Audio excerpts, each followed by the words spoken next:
Hi friends అనమాట, అందరూ బాగున్నారు. ఈరోజు స్పెషల్ వచ్చేసి చపాతీలు అనమాట. మా ఇంట్లో చూడండి, మా అత్త మూతి ఎందుకు అలాగ అయిపోయిందంటే గ్రహణం కదా.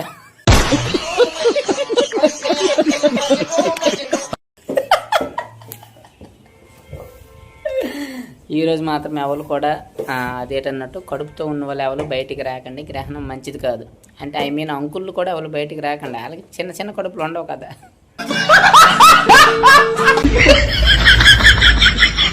ఈరోజు స్పెషల్ చపాతీ అన్నాం కదా, వంట ఎవరు కాదండి, ఒక చెఫ్కి తెప్పించాము. చెఫ్ ఎవరో కాదు, మా మామే.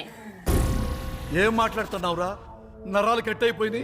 చపాతీలు మామూలుగా ఉండవు, పేజీకి ఒకటి ఉంటాయి. అవును, చూపెత్త. ఫస్ట్ పేజీలో ఈ చపాతీ, సెకండ్ పేజీలో ఇది, థర్డ్ పేజీలో ఇది. మరి ఎలా తీస్తావని చేసాను అదనమాట. పేజీకి ఒక చపాతీ ఉంటాయి. మా దగ్గర చదవ మంది చపాతీలు చేస్తాం అనమాట. షాక్ అయ్యారా? నేను మీ ఉప్పల్ బాలు. ఎవరనుకున్నారు? కడప రాయచోటు ఈవెంట్కి వెళ్తున్నాను.